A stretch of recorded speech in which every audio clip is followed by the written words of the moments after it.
ఏంటంటే నేను వస్తూ చూసాను. ఇందాకే చెప్పాను గదా! ఆ ట్యాంక్ బండ్ లాగా యెస్. ఉంది. చాలా అవతల పెద్ద లేక్ ఉంది అంతా గూడా. ఇప్పుడు మనకిక్కడ హైడ్రా లేనప్పటికీ కూడా ఒక చిన్న అందరిలో చిన్న అనుమానం అయితే ఉంటది. పక్కనే వాటర్ ఉంది కాబట్టి ఇదేమన్నా బఫర్ జోన్‌లోకొస్తదా? ఎఫ్‌టీ‌ల్లోకొస్తదా? అట్లాంటియేమన్నా ఉన్నాయా? ఏం క్లియర్‌గా అంత క్లియర్‌గా ఉందా? వెరీ అదొక్కటి క్లియర్ చెప్పేసేయండి. మేడం. ఇది మనకు హైడ్రా అనేది మాకు జూన్ నుంచి వచ్చినటువంటి యాహ్! సినారియోస్ అన్నమాట. కరెక్ట్. బట్ ఇది మేము జనవరికే మేము ఎల్‌పి తీసుకోనున్నాం. హ్మ్. అంటే హైడ్రా కంటే ముందే మేము irrigation approval as per Hydraa norms ప్రకారంగా ప్రాజెక్ట్ మొత్తం మేము డెవలప్‌మెంట్ చేయడం జరిగింది. Number 1 point. నంబర్ 2 పాయింట్, ఇప్పుడు హైడ్రా వాళ్ళని రియల్‌గా స్వాగతించాలండి. హైడ్రా వాళ్ళు ఏమంటున్నారు? అయ్యా మీరు ఎఫ్‌టీఎల్‌లోకెళ్ళి కట్టుకోవద్దు అంటున్నారు. కరెక్ట్. ఎందుకంటే ఎఫ్‌టీఎల్‌లోకెళ్ళి కట్టుకున్నప్పుడు వాటర్ స్టోరేజ్ అయినా యాహ్! గానీ, స్టోరేజ్ కావాలన్నా గానీ ఇబ్బందులుంటాయి. కరెక్ట్. బఫర్ జోన్‌లో కట్టుకోవద్దన్నారు. ఇప్పుడు నా ప్రాజెక్ట్‌కి వచ్చేతలకి నేను ఎఫ్‌టీఎల్‌లో లేనండి. ఎఫ్‌టీఎల్ అనేది బ్యాక్ సైడ్ వస్తది. అవును. బఫర్ జోన్ వస్తది. 9 మీటర్ బఫర్ జోన్ వస్తది. హ్మ్. సో మనం బఫర్ జోన్‌లోనే లేము. ఇప్పుడు మా ప్రాజెక్ట్‌కి వచ్చేతలకి ఆల్రెడీ మా ప్రాజెక్ట్ ముందు 60 అడుగుల రోడ్డు పోతుంది. సో 9 మీటర్ అంటే 30 అడుగులు ఏదైతే బఫర్ ఉంటుందో దాని బదులు నేను 60 అడుగులు ఆల్రెడీ వదిలేస్తున్నాను ల్యాండ్.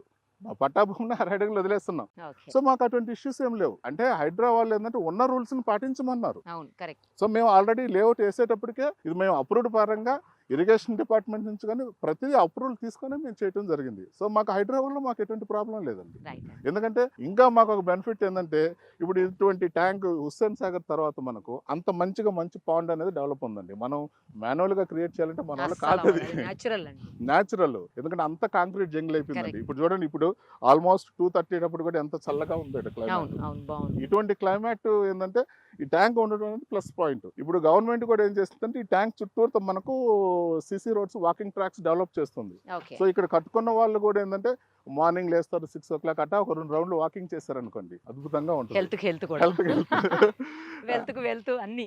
అవును, హెల్త్కి హెల్త్. రెండోది ఏంటంటే మంచి అట్మాస్ఫియర్.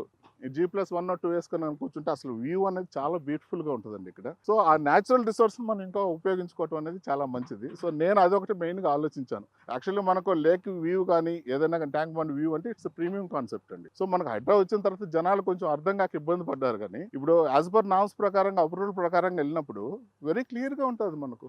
సో అక్కడ మనకు ఎటువంటి ప్రాబ్లం లేదు. సో నామ్స్ అన్ని రూల్స్ ప్రకారంగా మనం డిఫైన్ చేసుకున్నప్పుడు we don't have any issues. Customer కూడా ఎటువంటి ఇబ్బంది లేదండి. ఇది పక్కా అప్రూవల్, బ్యాంక్ లోన్స్ ఉన్నాయి, సిదాసపేట టౌన్లో ఉన్నాం. సో వెరీ క్లియర్గా ప్రాపర్టీ అండి.